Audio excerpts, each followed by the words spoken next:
and welcome to Round Robin. I'm your host, Robin McCormick with the City of Hampton. And today we're going to meet and then hear some songs by a local performer who you've probably heard of, Narissa Bond. Welcome, Narissa. Hi, it's so great to be here. It's wonderful to have you. I heard you at the History Museum, and I have heard you before, way back in history, and I thought, geez, I need to meet her and talk to her. That would be fun. Yeah, thank you. Thank you so much. You play new folk, is that fair? Yes, because it encompasses a lot of different genres. Yes. I think, I've talked to people before and accused them of being folk artists, and it's like not a cool term anymore. But it's the term I grew up with. My family, very much the guitar, singer, songwriter kind of a thing. But I guess it has new elements now in terms of sound. I think folk has this connotation that it's about the words, not the music, maybe. And I think so. It's about both, but many times we are telling stories. We're telling stories about our time and times that have gone by. Yeah. So you grew up in a musical family. I did. My dad was a jazz guitarist, and I wanted to play from the time I was really, really, really young. And so it took a few years, but, by the time I was 7, I was with a teacher. Wow. And, a teacher, not your dad. Not my dad. Not my dad. Does that work? My grandmother taught me piano. My mom didn't, but I got away with a lot that I wouldn't have gotten away with another teacher. Yes, I had a lot of different types of teachers. My first teacher was a teacher who was she was a student at the University of Kansas, and she was my first teacher. Oh. Yeah, so she introduced me to all the popular music of the time, and that's the fun way to learn. Oh, yeah. Yeah. It was great. It was great, yeah. So did you ever play with your dad, work with your dad, study with him, or not too much? No, not so much. He played jazz. He was also a teacher, but in theater, and so I would share songs with him, and he'd generally critique them. So yes, maybe more than you wanted. More than I wanted. Yeah, it's true. Yeah. So then you went off to college and majored in performance, fine arts? I didn't major in music. You didn't? I majored in visual arts, and but I played music when I wasn't doing the visual arts, which was any time that I was away from the classroom. So yeah, that's when I learned to write songs. And that's when I started to perform them. I had a band in high school, and we did dance music. We played dance music. I played bass, and I played guitar. And in college... And so where was that? Where were you living in high school? High school, we were in Kansas City, Missouri.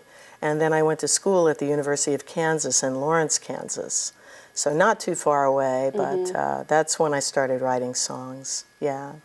And how has that progressed for you? Is it an outlet? Is it an art form? Is it both? It's all. It's both. It's both. It's therapy sometimes. Well, some of your songs are personal stories, but a lot of them are more life or society or people influenced. Yeah, and that all comes from personal experiences. Generally, I want to get a more universal message, and that's the best way to do it, is for it to be more all-encompassing instead of the personal story. Well, the personal story can be the universal if you broaden it out in that way. Yeah, it does many times, yeah. So this visual arts and musical arts has been your world. Both you've majored in it, but you've kept both up. You're still a graphic designer, graphic artist. Yes. And a musician. Yes, I am. There have been times when I haven't been a graphic designer. There are times that I've only played music. So when I first moved here, I worked for Colonial Williamsburg, and so that took up a lot of time too. Yeah. So, but you have always kept up the performing, right? I have. It's just ramped up, and then you get busy on something else or bring it back. Yeah, I haven't let that go. Yeah, I've continued to perform. Yes. And why is that? What is that? You perform live in front of groups of people. What does that feed? Does that feed you back? Is it a need to express things? It is a need to express things. you get so much out and you get so much back in. It's a way of communicating and tying into powers that are so much greater than myself, and a community that is just so incredibly giving. And so there have been times I've tried to put it away, but it never lasts very long. Well, we're glad. I'm glad you're still performing. Me too. I have found, especially since the History Museum started their Front Porch series. Oh, yeah. But I have recently I'm amazed at the talent and breadth and depth of music right here in Hampton, that people come here to perform. It's true. I have so many friends that are so incredibly talented, and we're supportive of one another, and it's wonderful. The Front Porch series is a wonderful, wonderful series, and the libraries are starting to do similar types of music series. All around Norfolk, there are 3 libraries that are doing series of music, and the Hampton History Museum is it's wonderful. I love playing there. Really has been nice. Yeah. And then, it sort of sometimes leads over into the open mic night downtown at Goodies. That's right. And, it just kind of keeps going. There's a lot of artists who come and listen to other artists, which is, that's how you know you're at an authentic restaurant. If people from that nationality eat there, it's good. And that's how you know it's good music, if there's other musicians. Bobby Blackhat comes and supports a lot of other folks. And there's always just other artists in the room. And you guys have that sharing going on. That's true. And he's a wonderful guy. Love his music. Absolutely love it. Yeah, he's very supportive here in the community. Wonderful guy. Okay. So what else do you want to say before I don't want to talk too long, because I want to break and let you perform for us. Sure. But is there anything else you want to tell us about why you do this, or what comes of it? Well, it's a good way to get positive messages out there. It's a good way of really making the world a better place. I mean, where would we be without music? There's nothing I can add to that. So we're going to close and take a break, and I'm going to thank you in advance for performing for us and coming by to talk with us. I appreciate it. Thank you. And stay tuned. She'll be right back.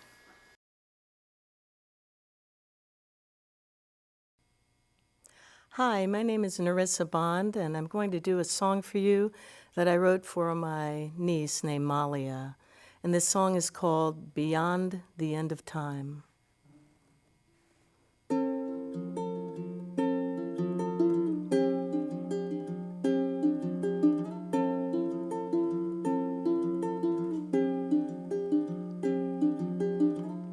The moon never misses an appointment, although sometimes she's clothed in black or gray.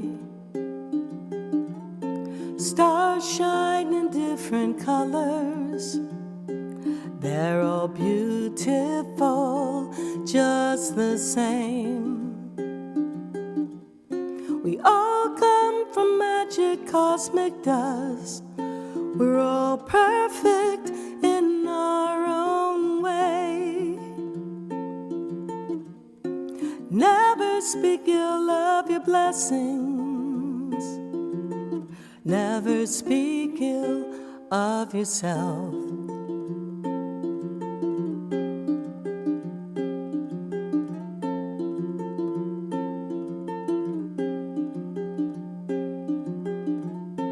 Planets dance to different rhythms, they spin and they go their separate ways, but they all move around the sun in their own time and pace. We all come from magic cosmic dust, we're all perfect in our own way. Always speak well of your blessings, always speak well of yourself.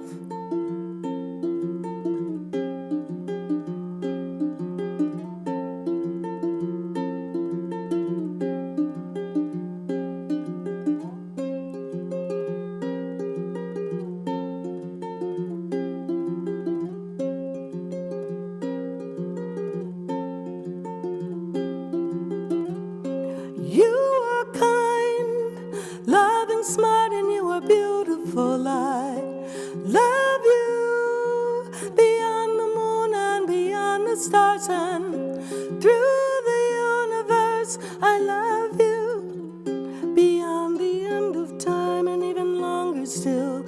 Love you beyond the end of time, beyond the end of time.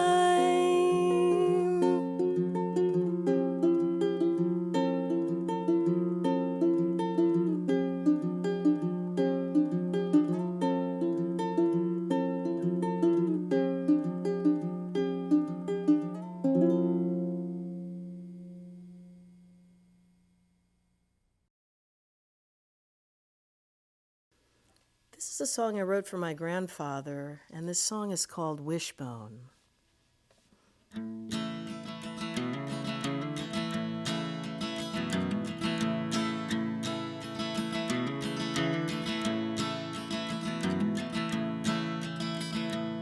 Granddaddy found water with a divining rod. It's like a wishbone turned upside down. Granddaddy went hunting in the afternoon, brought a squirrel home to Grandma to make squirrel stew. You can put your dreams up on the shelf,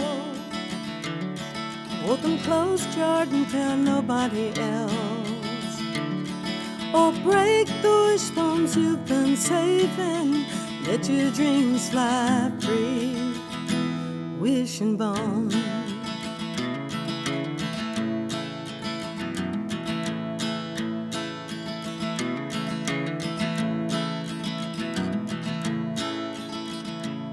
Grandma was 33, Grandpa was 73 years old.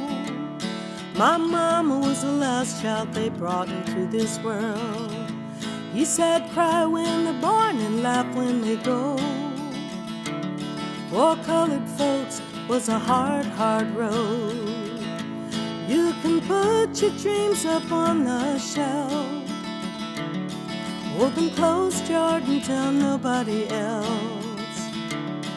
Or break the wishbones you've been saving, let your dreams fly free. Wishing bone.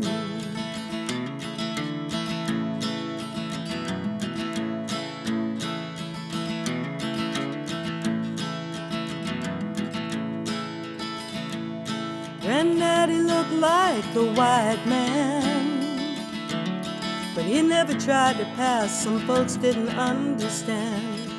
The bus driver said, sir, you can ride up front. Granddaddy said I'm colored, was a Jim Crow South.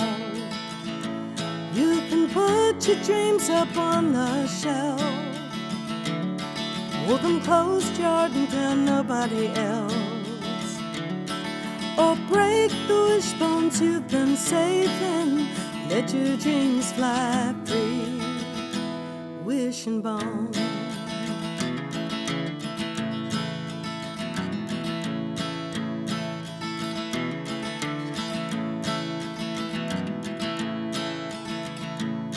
My mama wished for me at 19 years, the brown color of my skin and black satin hair.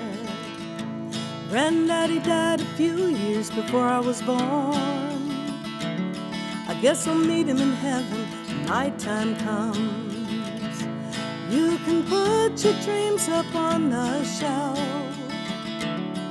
hold them closed, jarred, and tell nobody else. Or break the wishbones you've been saving, let your dreams fly free. Wishing bone.